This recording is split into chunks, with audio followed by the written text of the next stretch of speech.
On a chilly Tuesday morning in early October, Sam Johnson walked to school with his usual quiet determination, his worn but tidy clothes a testament to his father's efforts to provide, even as their financial struggles persisted.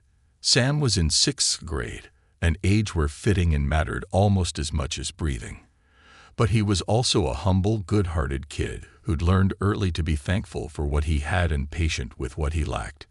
Today, however, was different. Today, Sam's life would be turned upside down. The day had started normally enough. Sam entered the gates of Preston Academy, a private school renowned for its strict rules and high tuition. The institution was proud of its prestigious status in town. The children of doctors, lawyers, and business owners filled the classrooms. Sam was among the few who didn't come from wealth, enrolled only because of an academic scholarship. This privilege was often overshadowed by the differences he felt each day. The whispers, the glances, the faint air of superiority that some students carried as naturally as their uniforms. The school had recently reinforced its strict uniform policy, and Sam's father, Mr. Johnson, a hard-working mechanic, was saving every penny he could to buy Sam the new uniform the school mandated.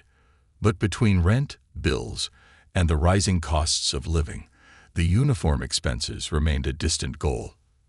Mr. Johnson reassured Sam that he'd manage it soon, that a good heart mattered more than any uniform, and that no school could judge his worth based on what he wore. Sam believed his father wholeheartedly, finding comfort in the words of the man he respected more than anyone. The first few hours of the day passed without incident. Then, as students gathered for the weekly assembly in the Grand Hall, the principal, Mr. Fletcher, took the stage. Known for his authoritative demeanor and a demeanor bordering on arrogance, Mr. Fletcher was a figure that commanded respect and fear. He began with routine announcements before shifting gears, his gaze narrowing as he scanned the crowd. Suddenly, his voice boomed. "Samuel Johnson, stand up." Sam's heart raced as he rose from his seat, every eye in the hall trained on him. Mr. Fletcher's voice dripped with contempt as he continued, "This school prides itself on discipline and uniformity, values that some among us clearly do not respect. Samuel, it seems, believes he is exempt from our standards." A hush fell over the room. Sam felt his cheeks burn as Mr. Fletcher's gaze bore into him, the man's voice reverberating in the silent hall. The principal gestured toward Sam, turning to the other students. "This is what happens when one's parents can't provide adequately. Remember, all of you, the importance of appearance, of upholding the honor of Preston Academy." The silence was thick and suffocating. Sam stood there, wishing the ground would swallow him whole. The principal's words were a slap in the face, not just to him but to his father, who had sacrificed so much to get him to this school. He felt the sting of shame, the pitying looks of some classmates, and the smug smirks of others, as if his family's financial struggles were a spectacle for their entertainment. Mr. Fletcher dismissed Sam with a wave, and Sam slunk back into his seat, head down, heart pounding. He barely heard the rest of the assembly, feeling every glance, every whispered comment aimed at him. The weight of humiliation pressed on him, and he knew that this would follow him for the rest of the day, maybe even the rest of his school life. After school, Sam walked home in a daze, the shock of the morning's events still fresh and raw. His father, Mr. Johnson, was waiting for him, a familiar smile on his face that quickly faded when he saw Sam's expression. Sam didn't want to tell his father about what had happened. He knew how hard his father worked, how much he sacrificed, and he didn't want to add to his burdens.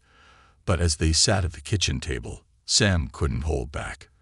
The words spilled out, each one heavy with emotion and shame. Mr. Johnson listened silently, his jaw clenched, his hands gripping the edge of the table. The humiliation his son had endured felt like a punch to his own gut. He had done everything he could to give Sam a chance at a better life, and to hear that his son had been shamed for his lack of a uniform, something so trivial in the grand scheme of things, ignited a fire within him. That night, Mr. Johnson stayed awake, grappling with a deep sense of injustice. He replayed Sam's words, the principal's arrogance, and the impact this would have on his son's self-esteem. It was one thing to discipline a child, but publicly shaming him, especially for circumstances beyond his control, was a cruelty Mr. Johnson couldn't abide. The next morning, with resolve hardening his expression, Mr. Johnson walked Sam to school. As they approached the gates, he placed a reassuring hand on his son's shoulder. "Sam, remember this. No one has the right to make you feel less than anyone else. You're worth more than any uniform, any school policy, and today we're going to remind them of that." They entered the school together, Sam feeling a mixture of pride and anxiety at his father's determined stride. Mr. Johnson headed straight to the principal's office, his shoulders squared, his head held high. The secretary tried to deter him, but Mr. Johnson was resolute. After a tense wait, Mr. Fletcher appeared, his expression a mix of surprise and impatience as he invited Mr. Johnson into his office, barely sparing a glance at Sam. Mr. Johnson sat across from the principal, his eyes unwavering as he began to speak. "I understand the importance of rules, Mr. Fletcher, and I respect that you want students to look presentable. But what you did to my son yesterday was not about enforcing rules. It was about humiliating him. My son is not defined by the clothes he wears, and neither is his potential or his worth." Mr. Fletcher scoffed, dismissing Mr. Johnson's words with a wave of his hand. "If you can't afford a uniform, then perhaps Preston isn't the right fit for your family. We have standards to uphold." Mr. Johnson felt anger simmering within him, but he kept his voice steady, calm, his gaze fixed on the principal. "Preston may have high standards, but treating children with dignity should be one of them. Yesterday, you crossed a line, and I won't let my son feel ashamed for something he cannot control. If Preston values appearances over character, then maybe it's Preston that doesn't deserve students like my son." The principal's eyes narrowed. "Are you threatening me, Mr. Johnson?" "I'm reminding you," Mr. Johnson replied evenly, "that every child deserves respect. And if you can't see that, then perhaps I'm not the only one in the wrong school." Leaving the principal's office, Mr. Johnson held his head high, the weight of his words settling over him as he walked out with Sam by his side. He had stood up, not just for his son, but for every child who'd been made to feel less than because of their circumstances. And as they walked back through the school gates, a whisper seemed to ripple through the students and teachers watching them go. A sense of respect, perhaps even admiration, began to build. The story was far from over, and the challenge ahead was daunting, but Sam knew, as he walked beside his father, that they weren't alone in this fight. And in that moment, the sting of humiliation faded, replaced by the warmth of pride and a newfound courage he hadn't felt before. Mr. Johnson's confrontation with Principal Fletcher was the talk of the school. Word spread quickly, and by the end of the day, students, parents, and teachers alike were buzzing with the story of a father who had dared to stand up to the powerful head of Preston Academy. For many, it was inspiring. Here was a man who didn't care about prestige or social standing. He cared about his son's dignity. But for others, particularly those aligned with the school's affluent parent base, it was a dangerous disruption to the order of things. Sam returned to school the next day with a strange mix of pride and nervousness. He felt his father's love and determination more than ever, but he couldn't ignore the whispers, the side glances, and the judgmental stares of his classmates and their parents. There were those who pitied him, who looked at him as if he were a charity case, an object of sympathy rather than a peer. And then there were those who saw him as a troublemaker, someone whose father was stirring up unnecessary conflict. In the eyes of many, Sam had suddenly become a symbol of rebellion in a school where obedience and conformity were the highest values. Mr. Johnson, however, was undeterred. That night, he made a decision that would set everything into motion. He gathered the few parents he knew from the school, some of whom had children who'd faced similar shaming for not being able to afford all the right things, and invited them to a small meeting at the local community center. The room was quiet at first, filled with parents from varied backgrounds, all united by a shared frustration with the growing elitism of the school.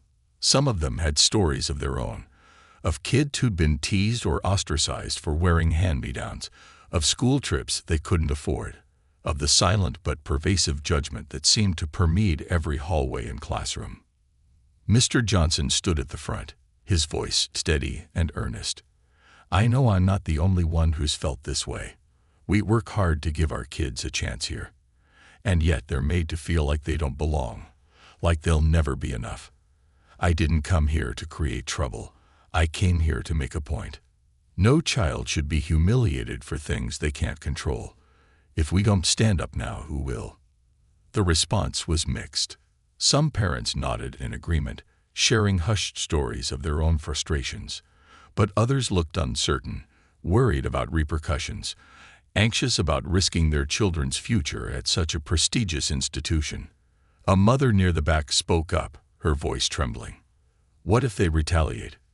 If we cause too much trouble, they could make things harder for our kids. I can't afford for my son to lose his scholarship." Mr. Johnson listened, understanding the fears that weighed heavily on them. He couldn't promise there would be no backlash, but he could promise something else. "We may not have the money, the influence, or the status that some families here do, but we have each other, and together, we're stronger than any one person alone. If we stay silent, nothing will change. But if we speak up, if we stand together, they'll have to listen." The conversation continued, each parent weighing the risks and rewards, grappling with the desire to protect their children, while also longing to fight for a better, fairer environment. By the end of the night, a small group had emerged, a handful of parents who agreed to support Mr. Johnson in challenging the school's policies. They decided to approach the school board, to ask for a review of the uniform policy and the treatment of scholarship students. It was a first step, but it was something. The next day, however, Mr. Johnson's actions had already caught the attention of Principal Fletcher. As Sam sat in his first period class, a message came over the loudspeaker, calling him to the principal's office. His heart sank, fear creeping in as he made his way through the hallways, feeling the eyes of students and teachers following him. When he arrived, his father was already there, sitting across from Principal Fletcher, who looked visibly displeased. Sam took a seat next to his father, clutching his hands tightly as the principal spoke, his tone cold and measured. "Mr. Johnson, I understand you've been rallying parents, attempting to incite unrest within our community. I can assure you that Preston Academy does not take kindly to such behavior." Mr. Johnson met the principal's gaze without flinching. "I'm advocating for fair treatment of all students, Mr. Fletcher. You have policies in place that are punitive to those who don't come from wealth. That's not acceptable." The principal's eyes narrowed, his mouth twisting into a condescending smile. "Perhaps you don't understand the values we uphold here at Preston, Mr. Johnson. We set high standards for our students, both academically and socially. If those standards are difficult for some families to meet, perhaps they would be better suited elsewhere." Sam watched his father's expression tighten, anger flashing in his eyes. But Mr. Johnson kept his voice calm, even as he leaned forward, refusing to back down. "Are you suggesting that students who can't afford new uniforms or expensive fees are somehow less deserving of an education here?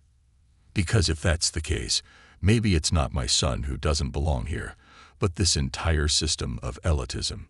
The principal's face reddened, his composure slipping as he realized Mr. Johnson was not intimidated by him. "This is not up for debate. If you insist on disrupting the peace of this institution, I will have no choice but to report you to the school board and consider disciplinary action against Samuel."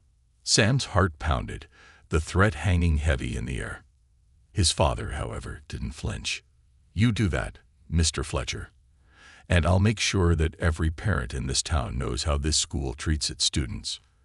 As they left the office, Sam felt a mixture of fear and pride.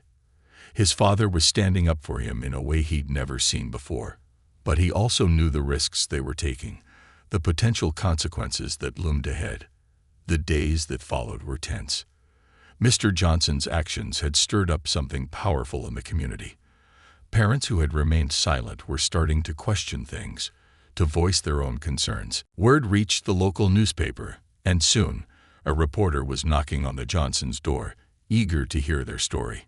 Mr. Johnson agreed to speak, sharing the struggles he'd faced trying to provide for Sam, the sacrifices he'd made, and the public shaming that had ignited his fight. The article, titled "Father Fights for Fair Treatment at Preston Academy," was published the following week. It was a powerful piece, detailing not just Sam's story, but the stories of other families facing similar challenges.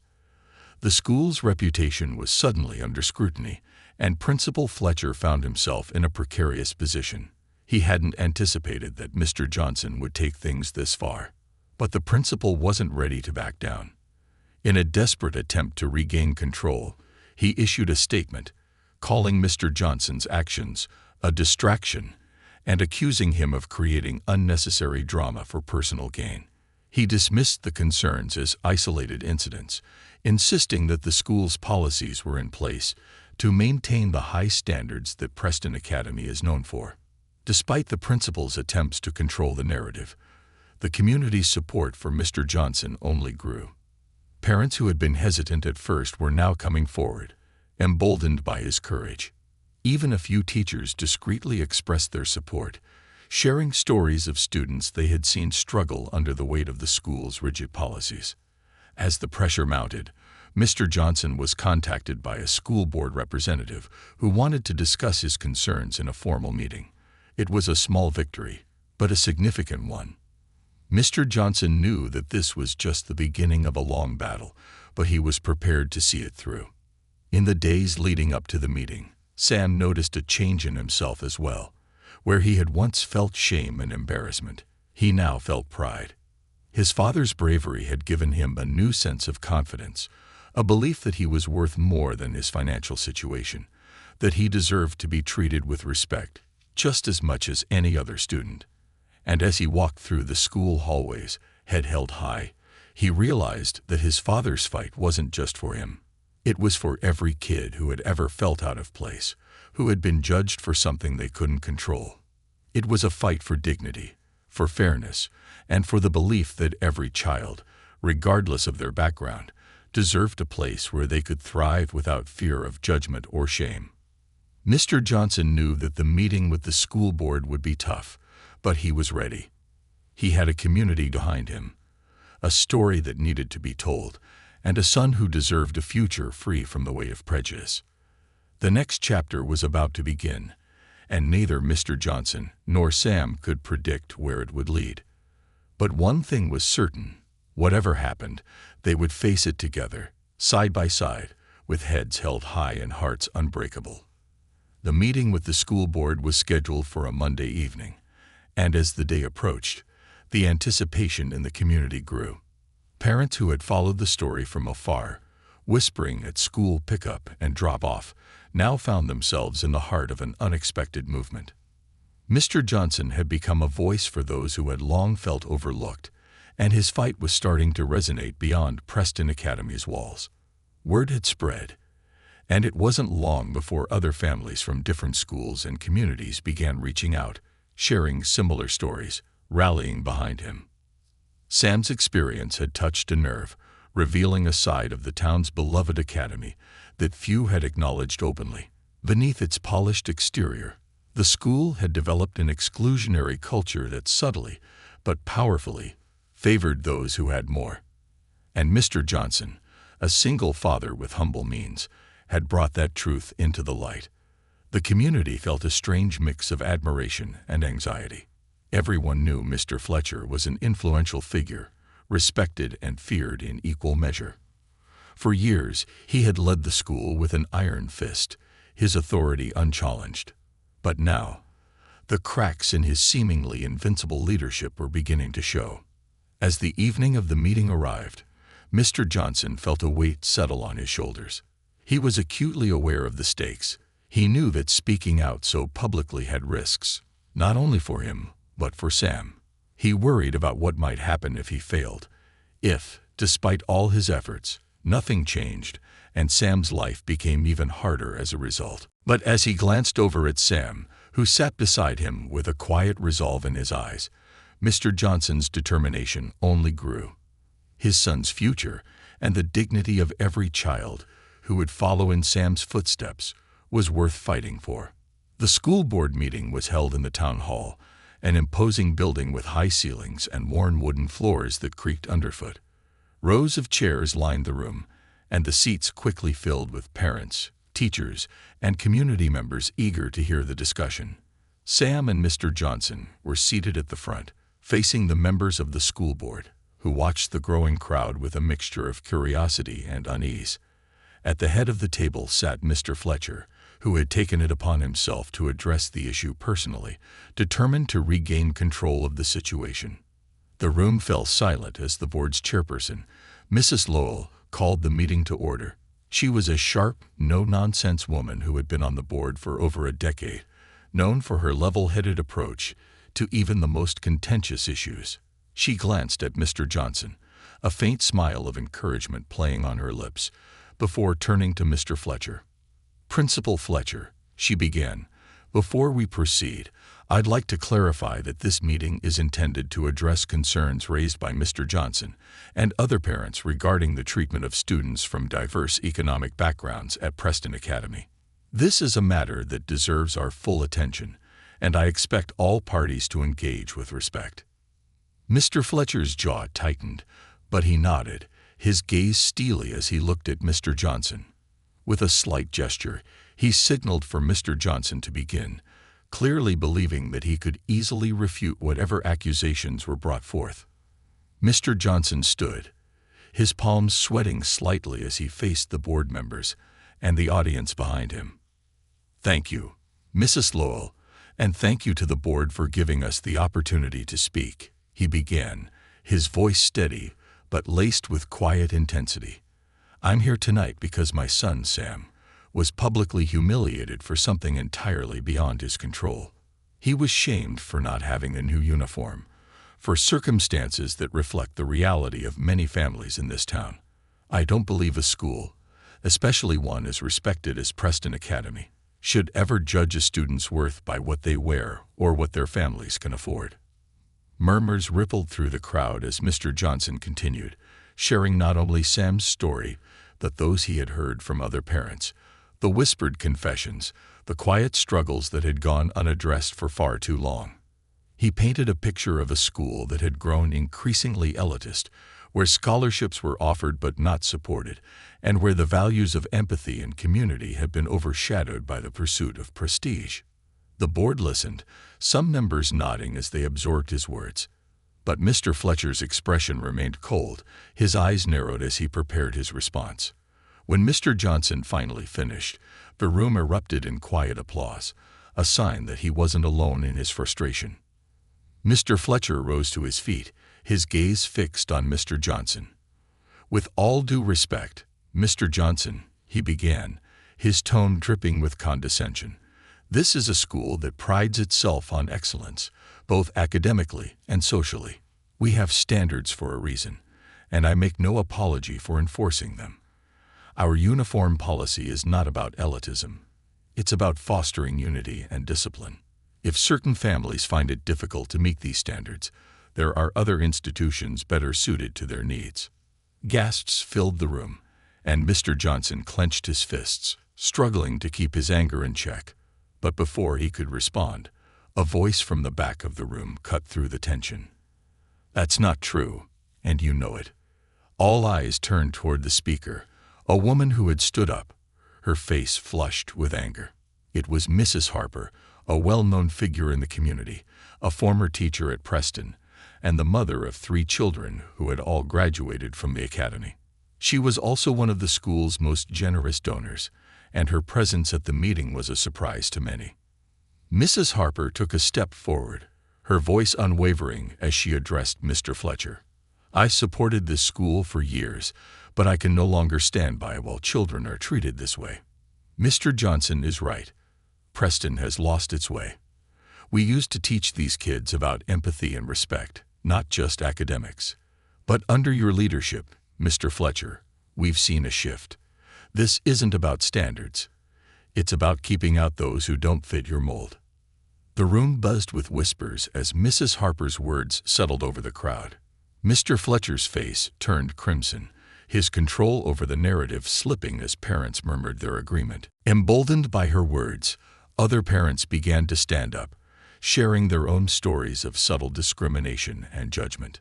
Tales of students who were discouraged from participating in extracurricular activities because they couldn't afford the fees, of children who were quietly left out of class trips and events, all under the guise of maintaining standards.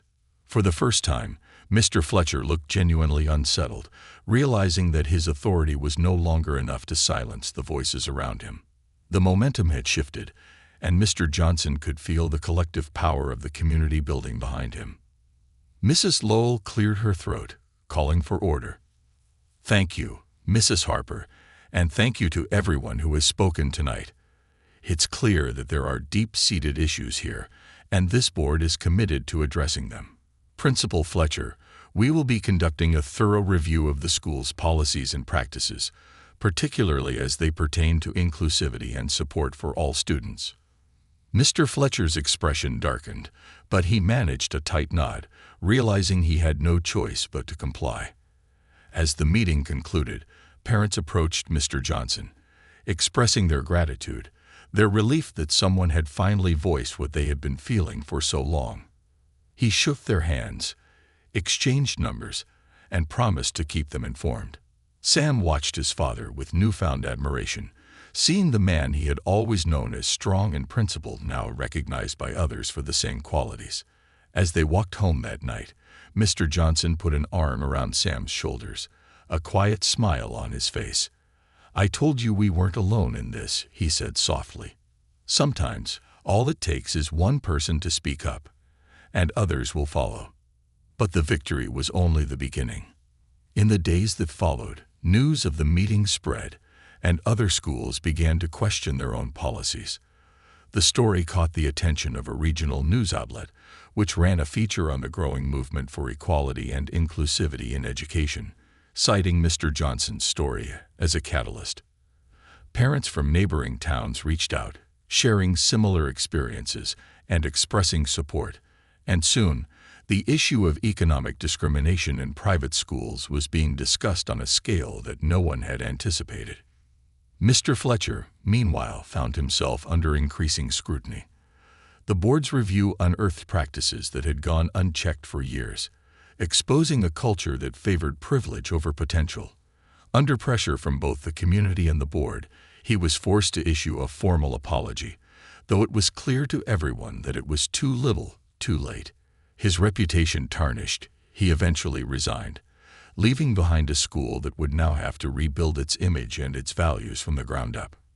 For Sam, the experience was transformative. He returned to school with a sense of pride, no longer feeling ashamed of his background or his father's fight. He was greeted with respect, even admiration, from classmates who had once looked down on him. And as he walked through the school halls, he felt the weight of his father's courage, a reminder that standing up for what's right could change not just one life, but an entire community. The changes at Preston Academy were gradual but profound. New policies were implemented to ensure that all students, regardless of their financial backgrounds, were treated with equal respect and opportunity. Scholarships were restructured, resources were allocated to support those in need, and a new principal was hired. A woman with the appointment of the new principal, Ms. Evelyn Carter, marked a pivotal shift in the culture of Preston Academy. A seasoned educator with a background in community outreach, Ms. Carter arrived with a reputation for fairness and an unyielding commitment to inclusivity. She had heard about the controversy surrounding the school and the community's demands for change, and she knew she was stepping into a delicate situation. But she welcomed the challenge, determined to transform Preston Academy into a place where every student, regardless of background, could feel they truly belonged. Ms. Carter's first move was to meet with Mr. Johnson, who had come to symbolize the fight for fairness in the community. She invited him and a small group of parents to her office, wanting to hear firsthand what the issues were and how they had affected their children. When Mr. Johnson and the others arrived, Ms. Carter greeted them warmly, offering them coffee and pastries as she sat down across from them, ready to listen. "I know Preston Academy has let some of you down," she began, her tone sincere and empathetic. "I want to understand where we went wrong and what needs to change. This school should be a place of learning and growth for every child, not a place where they feel judged or left out." Mr. Johnson looked around at the other parents, then took a deep breath before speaking. "Miss Carter, for years, this school has placed more value on appearances and wealth than on character. My son Sam was humiliated simply because we couldn't afford a new uniform. That kind of treatment has no place in any school, let alone one as respected as Preston." Other parents chimed in, sharing their own experiences. One mother explained how her daughter had been left out of a school field trip because they couldn't pay the hefty fee. Another parent shared how their son was discouraged from joining the school choir due to the costs associated with uniforms and competitions. Each story painted a picture of a school that had unwittingly, or perhaps intentionally, created barriers for students based on economic status. Miss Carter listened intently, taking notes, her expression thoughtful. After hearing their stories, she nodded, her eyes full of empathy and determination. "Thank you for sharing this with me," she said. "I promise that change is coming. But I can't do it alone. I need all of you to help me build a school where every student feels respected and valued."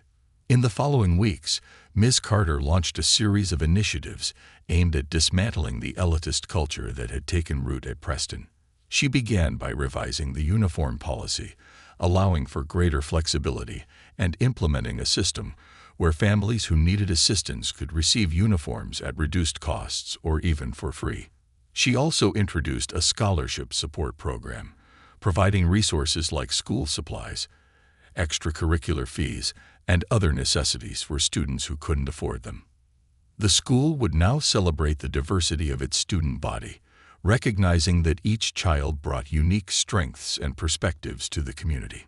The response from the students was overwhelmingly positive. Sam and his friends felt a newfound sense of pride in their school, and even those who had once looked down on scholarship students began to appreciate the changes. It was as if a weight had been lifted from the entire student body. The hallways, once filled with subtle divides, now buzzed with a sense of unity and shared purpose. Meanwhile, Mr. Fletcher, the former principal, was watching the changes from the sidelines with a simmering resentment. He had left the school with a tarnished reputation, his authority stripped away, and he resented the fact that everything he had built was being dismantled piece by piece. His departure had been quiet, without any formal acknowledgement or farewell from the school community, and he blamed Mr. Johnson for his downfall. Unbeknownst to most, Fletcher still had powerful allies in the community, families who shared his disdain for the new direction the school was taking. He began reaching out to these families, planting seeds of doubt and frustration, warning them that Ms. Carter's policies would only drag the school down. These whispers soon reached Ms. Carter, who, aware of Fletcher's attempts to undermine her, decided to confront the issue head-on. She organized a town hall meeting, inviting parents, teachers, and students to come and discuss the changes openly. She wanted everyone to have a voice, to feel involved in the transformation of the school. The town hall was packed, with people standing in the aisles and spilling out into the hallways. Fletcher's supporters, a group of wealthy parents who had always valued prestige over inclusivity, sat near the front, their faces set in hard, judgmental lines. Miss Carter stood on the stage, her calm, steady voice resonating through the room. "I know there are those who feel that the changes we're making are unwelcome, that by making Preston Academy more accessible, we're somehow diminishing its value. But I want to make one thing clear. A school's worth is not measured by the wealth of its students, but by the strength of its community, by the kindness, resilience, and courage of its students. That is what makes Preston Academy truly great." As she spoke, Mr. Johnson couldn't help but feel a surge of pride. He could see how Ms. Carter's words were resonating with the audience. Parents who had once felt voiceless were nodding in agreement. Teachers were exchanging glances of approval, and even students seemed to feel the weight of her words. But just as Ms. Carter finished her speech, A voice from the audience interrupted. "This is all well and good, Miss Carter." Mr. Fletcher's voice rang out, smooth and calculated. He had slipped into the room quietly, and now he stood up, facing her with a cold smile.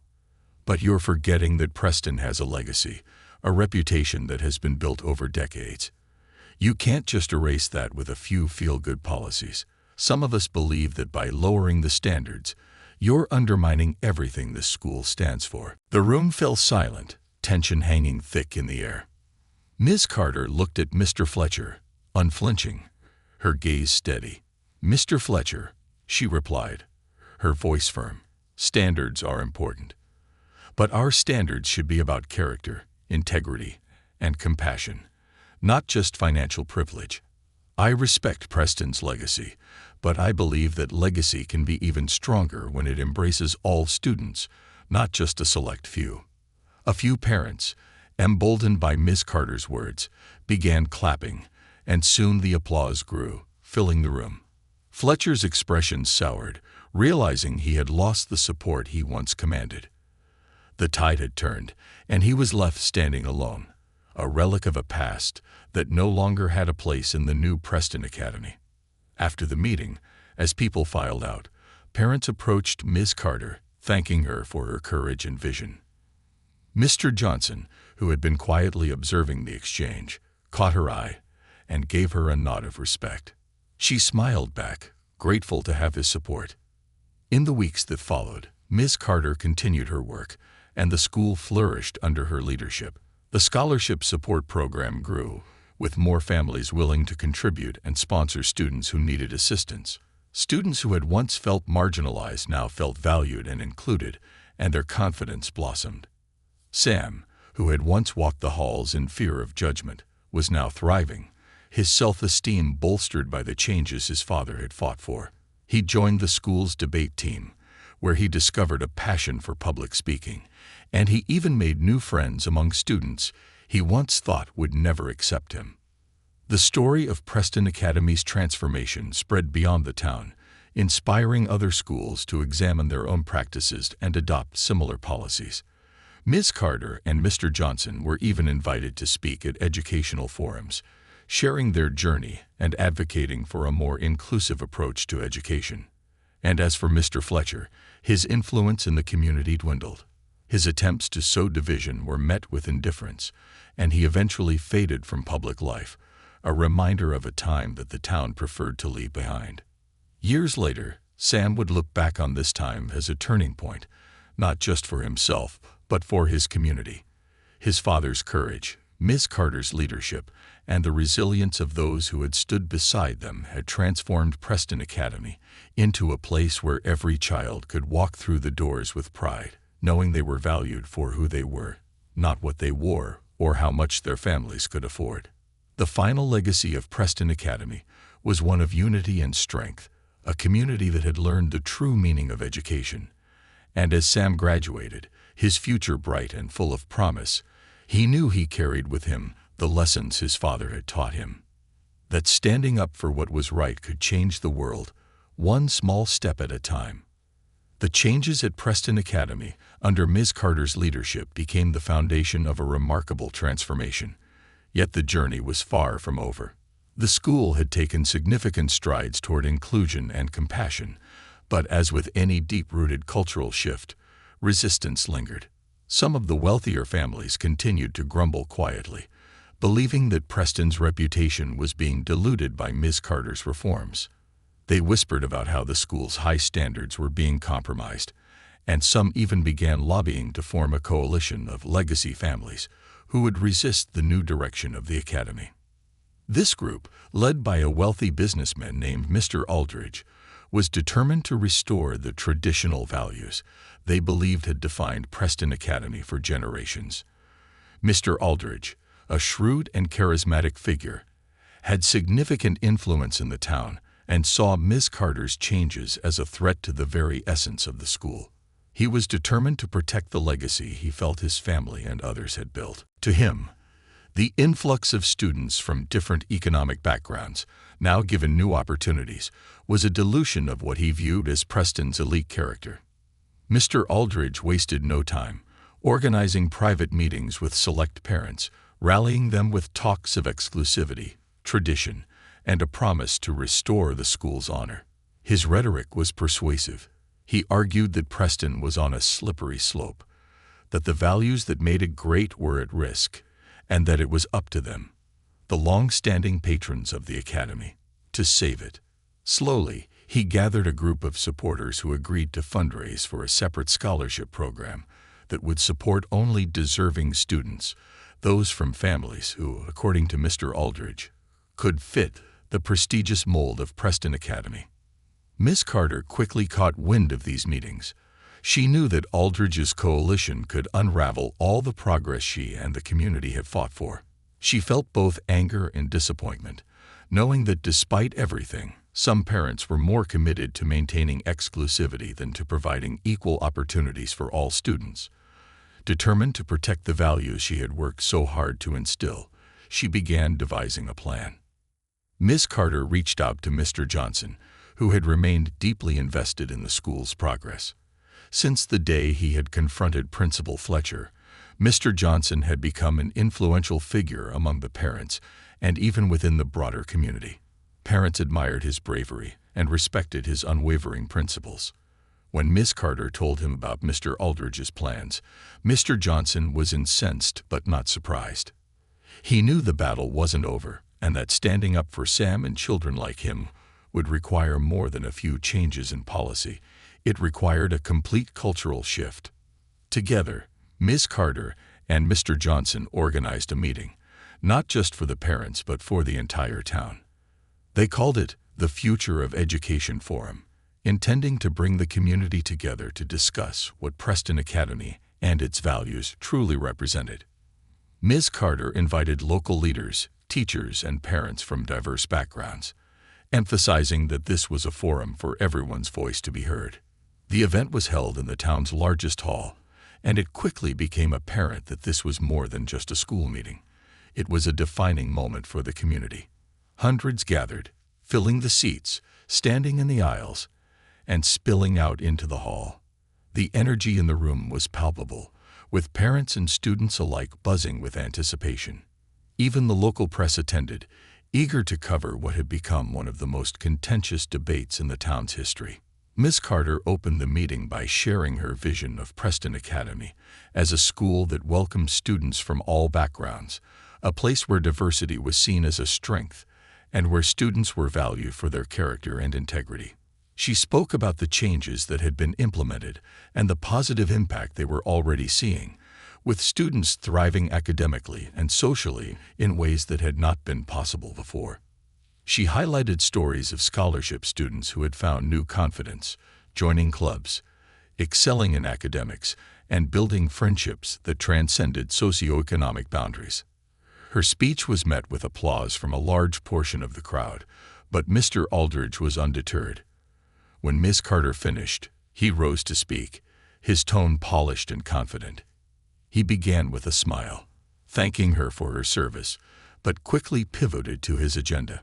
"While I respect Ms. Carter's intentions," he said smoothly, "I believe we need to remember the foundation on which this school was built. Preston Academy has always stood for excellence, tradition, and high standards. We cannot sacrifice these ideals for the sake of inclusivity alone." His words struck a chord with some parents, especially those who had benefited from the exclusivity that Preston had long represented. As he continued, he painted a picture of a school that was losing its way, suggesting that the changes Miss Carter had introduced would ultimately lead to a lowering of standards and a loss of prestige for the institution. Mr. Johnson listened with growing frustration, but waited until Aldridge had finished before standing up to speak. He began simply, his voice steady but filled with conviction. "I came to Preston Academy because I believed it could give my son a chance at a better future. But what I've learned is that a true education isn't about exclusivity or status.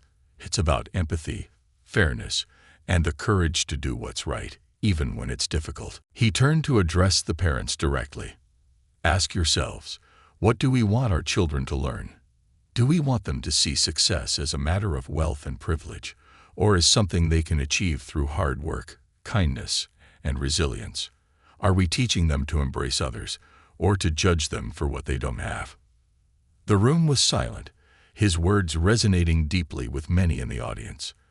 Parents exchanged looks, realizing that perhaps they had been clinging to an outdated idea of prestige, one that no longer reflected their own values or the world they wanted for their children. Before he sat down, Mr. Johnson added, "I may not be wealthy, but I want my son to be able to hold his head high, to know he belongs, not because of what he wears or how much money we have, but because he's kind, intelligent, and hardworking. Isn't that what we all want for our children?" His speech was met with applause, growing louder as more parents joined in, some standing to show their support.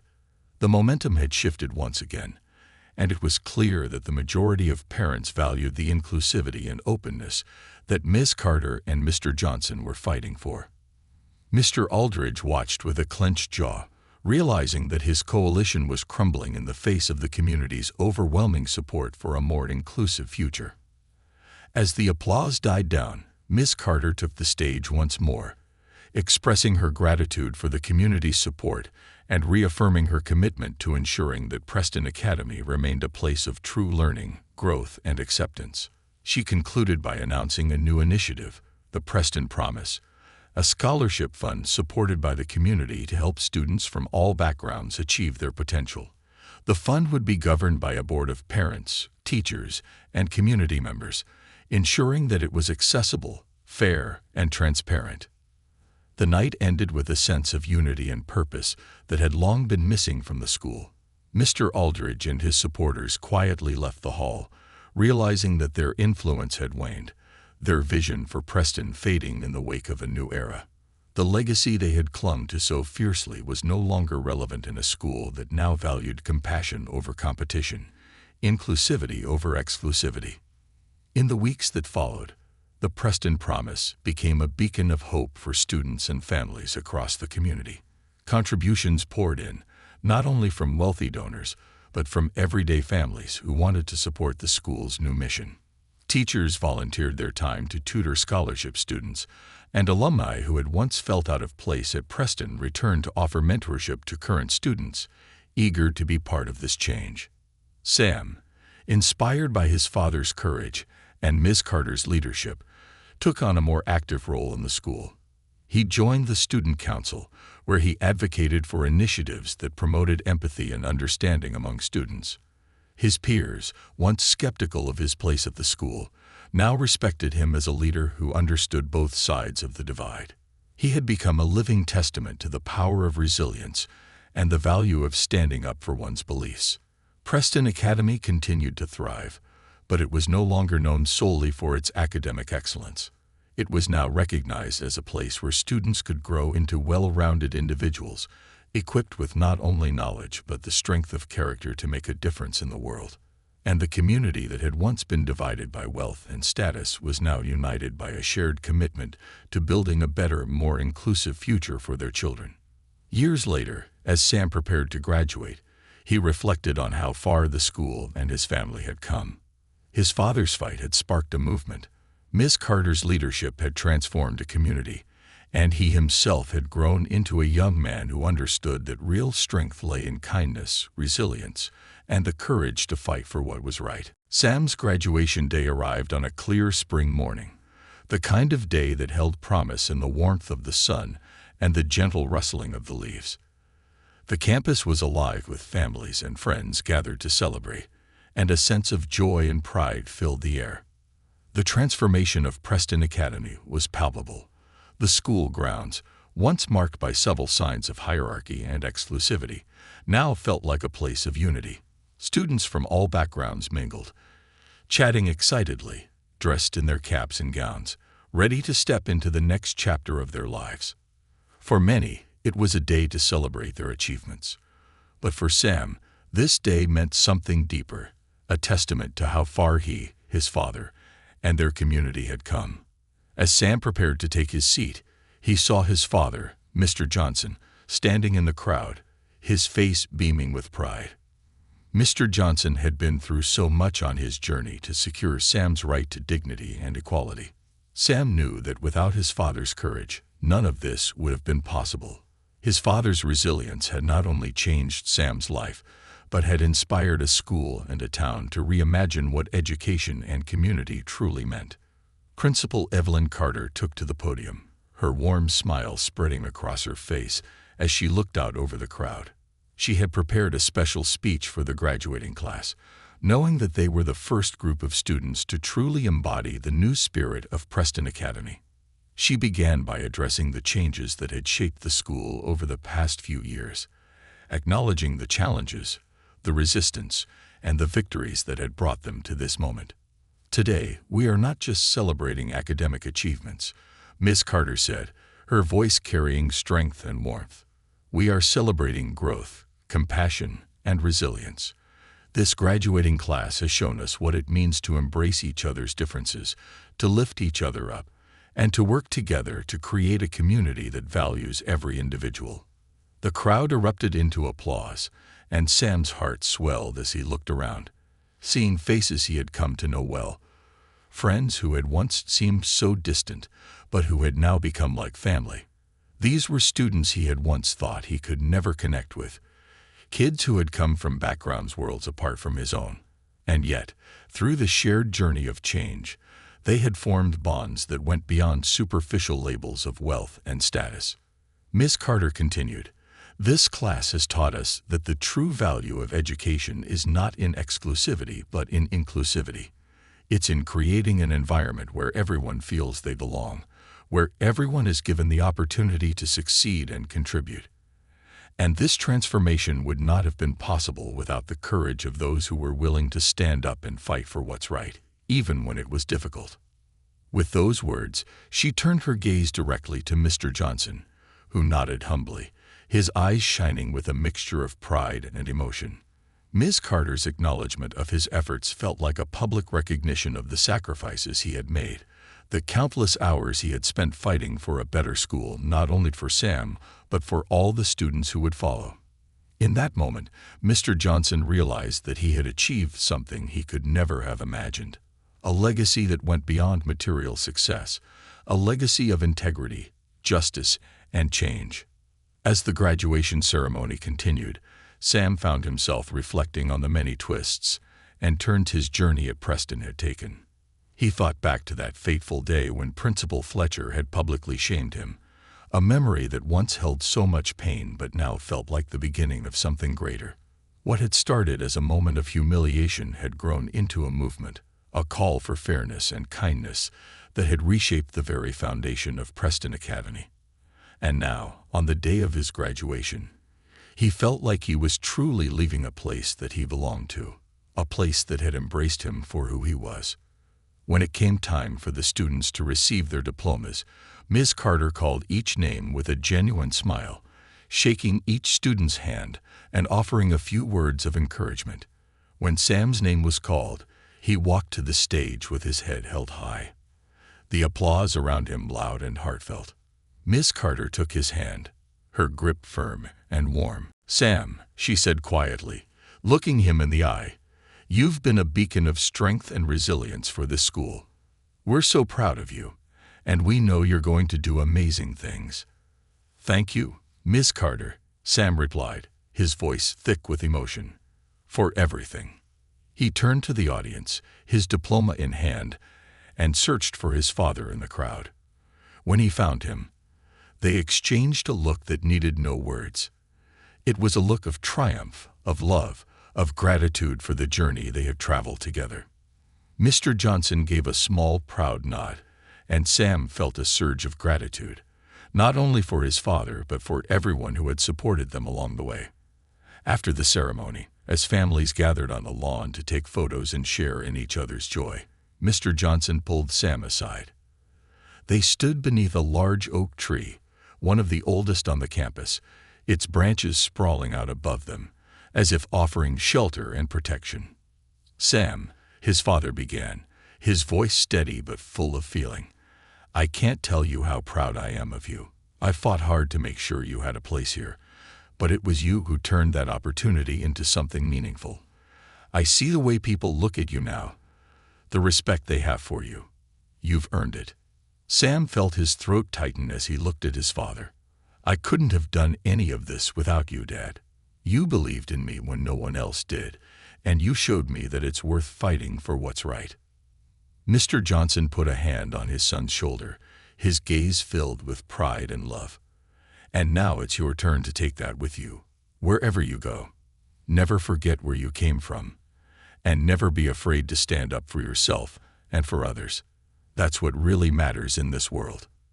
In the days that followed, the story of Preston Academy's transformation continued to spread. News outlets covered the school's journey, and Sam's story became an inspiration to students and educators alike. Other schools began reaching out to Ms. Carter, wanting to learn from her approach and implement similar changes. The Preston Promise Scholarship Fund grew, with donations pouring in from alumni, local businesses, and families across the region who wanted to support a more inclusive approach to education. As Sam prepared for college, he realized that the journey he had been on was just beginning. He had plans to study social sciences, inspired by the lessons he had learned about justice, empathy, and community. His goal was to work in education policy, to help create more inclusive schools and communities, places where kids wouldn't have to fight for respect and dignity the way he had. His experience at Preston had ignited a passion for making a difference, and he was determined to carry that mission forward. Years later, Sam returned to Preston Academy, this time as a guest speaker for a new graduating class. He looked out over the sea of faces, remembering his own graduation day and the pride he had felt standing on that stage. He shared his story, recounting the challenges and triumphs, the people who had helped him along the way, and the lessons he had learned about courage and compassion. And as he finished, he left the students with a message that had become his life's philosophy. No matter where you go, remember that real strength isn't in what you have, but in who you are. Stand up for each other, lift each other up, and don't be afraid to fight for what's right. That's how you change the world. The students erupted into applause, many of them moved by his words, some even wiping away tears. In that moment, Sam saw the ripple effect of his father's fight, Ms. Carter's leadership, and his own journey. Preston Academy had become a place of compassion, resilience, and true excellence, a legacy built not on wealth or exclusivity, but on kindness, strength, and the courage to change. As he stepped down from the stage, a young student approached him, her eyes wide with admiration. "Thank you, Mr. Johnson," she said shyly. "I want to be like you someday." Sam smiled, feeling his heart swell with pride. "Just remember to believe in yourself," he said gently. "And when you see something that needs to be changed, don't wait for someone else to do it. You have the power to make a difference." And with that, Sam walked away, leaving behind a school and a community forever changed by one family's courage to stand up for what was right. In his heart, he knew that his journey had come full circle, and he was ready to continue making an impact in the world, carrying forward the legacy his father had fought so hard to create.